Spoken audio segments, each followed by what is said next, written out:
যিখিনি পাইছিলোঁ সেইখিনি মই দিলোঁ। পুথিভঁৰালটো বাবাৰ নামতে কৰিবলৈ আমি বাবা বুলি মাতিছিলোঁ।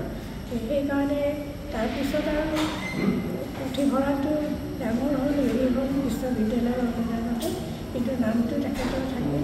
তেখেতৰ এটা আমি ষ্টেচুও এটা কৰিলোঁ। আৰু আমাৰ পুথিভঁৰালটোৰ কাৰণে এটা সৌভাগ্যৰ কথা যে চিত্ৰ ভাগৱত পুথিৰ যিখিনি অৰিজিনেল ছবি আছিলে সেইখিনি ডক্টৰৰ কোম্পানীৰ পৰা মোৰ দাদা যতীন্দ্ৰ নাৰায়ণ তেওঁ গোটেইখিনি ইয়াতে দি দিলে। সেইখিনি আমি ইয়াতে ধুনীয়াকৈ সংৰক্ষণ কৰি ৰাখিছোঁ আৰু ভৱিষ্যতেও ভালকৈ ৰাখিম বুলি আমি প্ৰতিশ্ৰুতি দিছোঁ। আৰু প্ৰতি বছৰে আমি তেখেতৰ নামত এটা এনেকুৱা অনুষ্ঠান এটা পাতোঁ।